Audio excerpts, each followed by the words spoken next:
प्रिय बंधुओं, जय भीम, जय भारत, नमो बुद्धाय। मैं निखिल सबलानिया, नई दिल्ली से आज आपको बाबा साहेब डॉक्टर भीमराव अंबेडकर जी की पुस्तक who were untouchables and how they become untouchables का भाग 12वां सुनाने जा रहा हूँ, और जिसका शीर्षक है भाग 5, नए सिद्धांत और कुछ प्रश्न। इसमें 4 अध्याय हैं।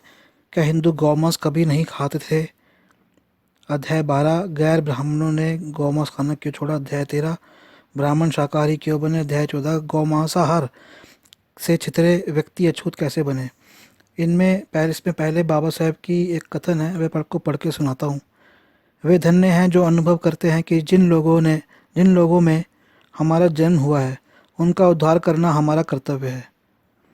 धन्य हैं वे जो गुलामी का खात्मा करने के लिए सब कुछ न्यौछावर करते हैं, और धन्य हैं वे जो सुख और दुख, मान और सम्मान, कष्ट और कठिनाइयों, आंधी और तूफान की परवाह किए बिना तब तक संघर्ष करते रहेंगे जब तक कि अस्पृश्यों को उनके उनके मान्य जन्मसिद्ध अधिकार न मिल जाएं। डॉक्टर भीमराव अंबेडकर।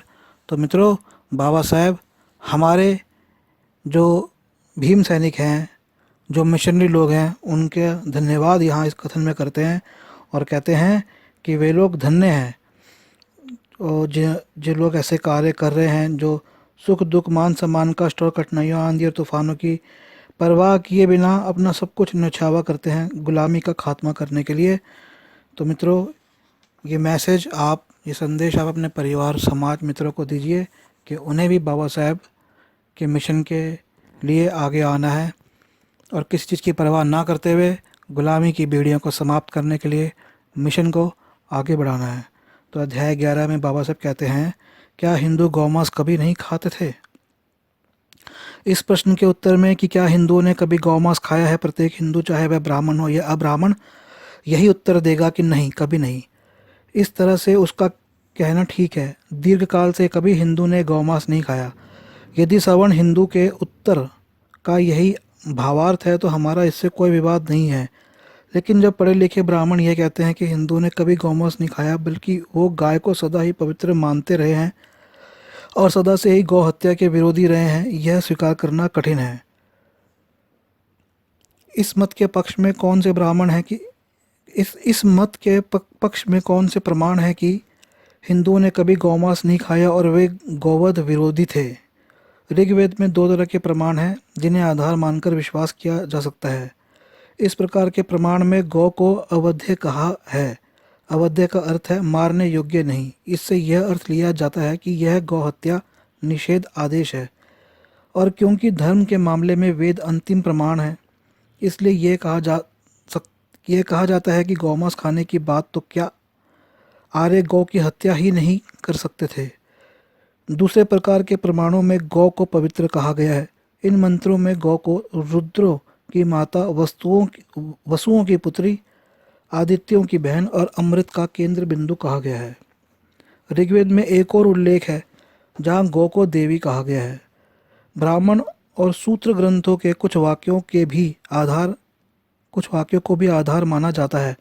शतपथ ब्राह्मण में 2 स्थल ऐसे हैं जिनका गौ हत्या और गौ मांसाहार से संबंध है। एक 3.1 से 2.21 इस प्रकार है।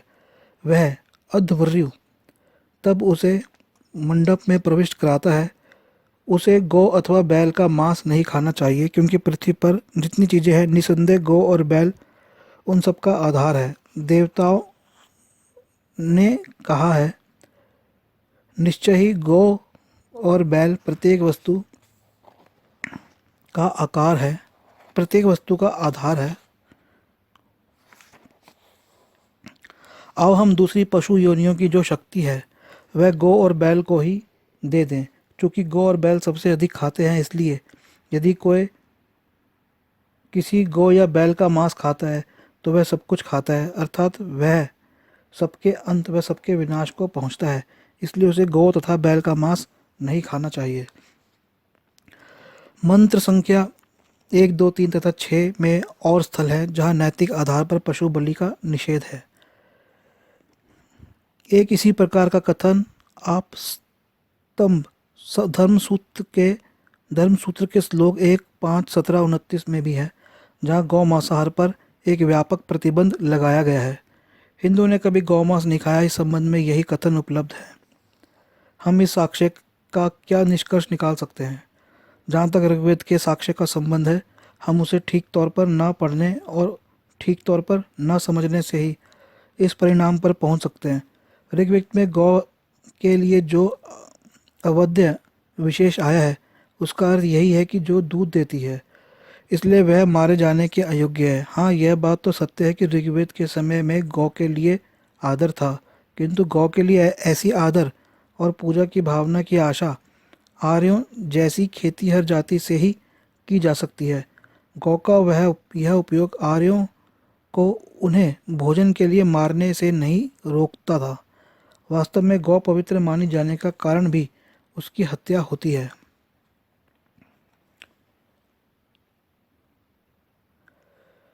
काणे का कहना है, ऐसा नहीं था कि वैदिक काल में गौ पवित्र नहीं थी, उसकी पवित्रता के कारण ही विज वाजसनेयी संहिता में यह अवस्था दी गई है कि गौ मांस खाना चाहिए। ऋग्वेद कालीन आर्य भोजन के लिए गौ हत्या करते थे और मांस खाते थे। यह ऋग्वेद से ही एकदम स्पष्ट है। ऋग्वेद में इंद्र का कथन है कि वे एक एक के लिए 10 15 से 20 बैल पकाते हैं। ऋग्वेद 1886-14 का ही कथन है कि अग्नि देवता के लिए घोड़ों, वृषभों, बैलों, बांझ, गौओं तथा भेड़ों की बलि दी जाती थी। ऋग्वेद 10 के 72.6 से यह स्पष्ट होता है कि गौ को एक खड्ग अथवा कुल्हाड़ी से मारा जाता था। जहाँ तक शतपथ ब्राह्मण का संबंध है, प्रश्न यह है कि क्या वह निर्णयात्मक निर्णयात्मक मानी जा सकती है। स्पष्ट ही है कि नहीं। दूसरे ब्राह्मण ग्रंथों में ऐसा पाठ है जो इससे भिन्न मत व्यक्त करते हैं। एक ही उदाहरण पर्याप्त होगा। तैत्तिरीय ब्राह्मण में जिन कामिष्ठ यज्ञों का वर्णन है, उनमें न केवल गौ और बैल की ही बलि देने की आज्ञा है, किंतु यह भी स्पष्ट किया गया है कि किस प्रकार के गौ और बैल की किस देवता को बलि चढ़ानी चाहिए। विष्णु को नदिया बैल की बलि चढ़ाई जाए। वृत्र संहारक इंद्र को बलि देना हो तो कृष बैल चुनना चाहिए, जिसके सींग लटकते हों और जिसके माथे पर टीका हो। पूषण के लिए काली गौ, रुद्र के लिए लाल गौ, और इसी प्रकार तैत्तिरीय ब्राह्मण पय शारदीय सेवा नामक यज्ञ का वर्णन करता है, जिसकी सबसे अधिक महत्व की बात यह थी कि उसमें 5 वर्ष की आयु के 17 बिना गोखे बाल और नदिया बैल, बिना गोखे बैल और नदिया बैल, और उतने ही 3 वर्ष की आयु के नदिया बछड़े मारे जाते थे। और आप स्तंभ धर्मसूत्र के विरुद्ध निम्नलिखित बातें ध्यान देने योग्य है। पहले तो उस सूत्र में 15, 14, 29 श्लोकों में जिसके विरुद्ध कथन मिलता है, लिखा है गाय और बैल पवित्र है, इसलिए खाद्य है। दूसरी बात, गृह सूत्र में मधुपर्क बनाने की विधि दी गई है। आर्यों में विशेष अतिथियों के स्वागत की एक खास प्रथा थी। जो सर्वश्रेष्ठ चीज परोसी जाती है उसे मधुपर्क कहते थे। कई गृह सूत्रों में मधुपर्क के बारे में विस्तृत सूचनाएं हैं।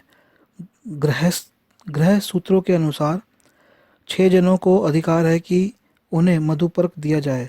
1 ऋत्विक अर्थात यज्ञ करने वाला ब्राह्मण, 2 आचार्य, 3 वर, 4 राजा, 5 स्नातक अर्थात गुरुकुल की शिक्षा संपन्न विद्यार्थी तथा 6 सेवा कोई भी व्यक्ति जो आतिथ्य का रूप हो। कोई इस सूची में अतिथि को भी सम्मिलित करते हैं। ऋत्विक, राजा और आचार्य का उनके आगमन पर मधुपर्क हर बार देना होता है। यह मधुपर्क किस चीज का बनता था?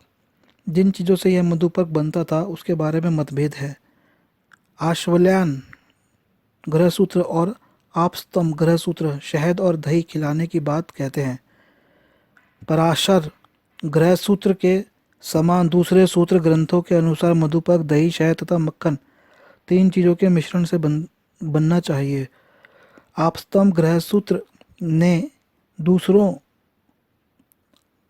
आप आपस्तंभ ग्रह सूत्र 13, 11, 12 ने दूसरों के इस मत का भी उल्लेख किया है कि ये तीनों चीज़ें मिलाई जा सकती हैं, अथवा इन चीज़ों के साथ भुना हुआ जौ बाजरा, 5 चीज़ें भी मिलाई जा सकती है। हिरण्य ग्रह सूत्र 1, 12, 10, 12 दही, शहद, घी, पानी, अन्न, इन 5 चीज़ों में से किन्हीं 3 को मिलाने की छूट देता है। कौशिक सूत्र 9 प्रकार की चीज़ों को मिलाने का उल्लेख है। ब्रह्म शहद और दही, इंद्र दूध और खीर, सौम्य दही और घी, पूषण घी तथा मथा हुआ दही, सारस्वत दूध और घी, मौसल सुरा और घी। इसका उपयोग स्त्रामणी और राजसूय यज्ञ में ही होता है। परिव्राजक सरसों का तेल और उसकी खली। माधव ग्रह सूत्र 1, 9, 22 का कहना है कि वेद की आज्ञा है कि मधुपर्क बिना मांस के नहीं होना चाहिए, इसलिए यदि गौ को छोड़ दिया तो एक बकरी के अथवा एक मेढ़े के मांस की या पायस की बलि देनी चाहिए। हिरण्य ग्रह सूत्र 1, 13, 14 के अनुसार कोई जंगली मांस, हिरण आदि की बलि देनी चाहिए। बोधायन ग्रह सूत्र 1, 13, 14 के अनुसार बिना मांस के मधुपर्क हो ही नहीं सकता। यदि कोई मांस की बलि ना दे सकता तो वह चावल पका ले। इस प्रकार मधुपर्क में मांस, विशेष रूप से गौमांस, एक आवश्यक अंश है। अतिथि के लिए गौ हत्या की बात इतनी सामान्य हो गई थी कि अतिथि का नाम ही गोधना पड़ गया था, अर्थात गौ की हत्या करने वाला। हत्या से बचने के लिए अश्वलायन ग्रह सूत्र का सुझाव है कि अतिथि के आगमन पर गौ को छोड़ देना चाहिए, जिससे गौ हत्या भी ना हो और आतिथ्य नियम भी भंग ना हो। तीसरे आपरस्तम धम्म सूत्र के कथन के निराकरण के रूप में मृतदेह के संस्कार का उल्लेख किया गया है। सूत्र का कहना है, उसे तब निम्नलिखित यज्ञ साधन मृत शरीर पर रखने चाहिए। दाएं हाथ में गुहू नाम का चम्मच, बाएं हाथ में उपभृत नाम का दूसरा चम्मच, दाईं ओर सेप नाम की लकड़ी तथा यागिक खड़ग, बाई ओर अग्निहोत्र वुहनी, वह कचली जिसे अग्निहोत्र हवन में आहुति दी जाती है। छाती पर ध्रुव सुआ बड़ा, सिर पर कटोरे, उसके दांतों पर पत्थर, उसके नाक के दोनों ओर 2 सुरवे। यदि सुरवा एक ही हो तो उसी के 2 टुकड़े कर दिए जाए। दोनों कानों के पास 2 प्रसिन्हरण अर्थात वे बर्तन जिसमें ब्राह्मण की यागिक भोजन सामग्री रखी जाती है। यदि प्रतित्रहण एक ही हो तो उसी के 2 टुकड़े कर दिए जाएं। पेट पर पत्री नामक बर्तन, वह कटोरी जिसमें यागिक भोजन सामग्री का हिस्सा रखा जाता है। गुप्तांगों पर शमी नामक लकड़ी, जांघों पर 2 जलती हुई लकड़ियाँ, टांगों पर चूना और पत्थर, पांवों पर 2 टिकियाँ। यदि एक ही टोकरी हो तो उसी के 2 हिस्से कर दे। जो खोखली चीज़ें हैं उनमें धृत छिड़क कर उन्हें भरा जाता है। मृत व्यक्ति के पुत्र को चक्की के नीचे और ऊपर का पाट उठाना चाहिए, तांबे, लोहे तथा मिट्टी के समान।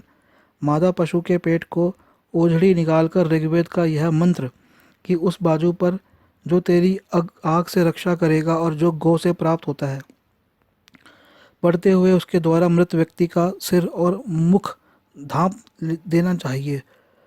ऋग्वेद 10, 16, 7। पशु के गुर्दे निकालकर मृत व्यक्ति के हाथों में रख दें। साथ में यह मंत्र पढ़े, शमी के दोनों पुत्र दोनों कुत्तों से बचे। दाहिने हाथ में दाहिना अंग भाग लिए, हाथ में बायां। ऋग्वेद 14, 10, 14, 10। मृत व्यक्ति के दिल पर वह पशुओं का दिल रखे। कुछ आचार्यों के मतानुसार आटे या चावल के 2 पिंड भी। कुछ आचार्यों के मतानुसार यह तभी जब गुर्दे प्राप्त न हो।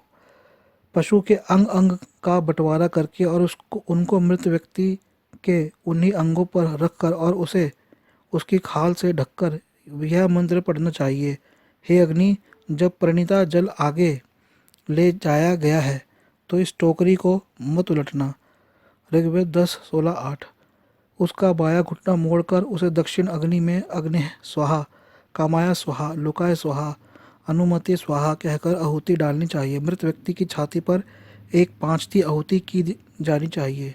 साथ में यह मंत्र निश्चय ही इससे सहस्त्रों का निर्माण हुआ है, अब वह इनमें उत्पन्न हो। स्वर्ग के लिए स्वाहा। ऊपर से अश्वलायन ग्रह सूत्र के उद्धरण से यह स्पष्ट होता है कि प्राचीन आर्यों में जब कोई आदमी मरता था तो पशु की बलि दी जाती थी और उस पशु का अंग प्रत्यंग मृत व्यक्ति के उन्हीं अंग प्रत्यंग पर रख कर ही दाह कर्म किया जाता था। गोहत्या तथा गौ मांसाहार के बारे में प्रमाणों की यह स्थिति है। इसमें से कौन सा पक्ष सत्य माना जाए? यथार्थ बात बताती है कि शतपथ ब्राह्मण और आपस्तम धर्मसूत्र के ऐसे लेख जो हिंदुओं को गोहत्या तथा गौ मांसाहार का विरोधी बताते हैं, केवल अत्यधिक गोहत्या तथा गौ मांसाहार से विरत रहने वाला अभियान है। वे पूर्णतः गौ हत्या का निषेध नहीं करते हैं।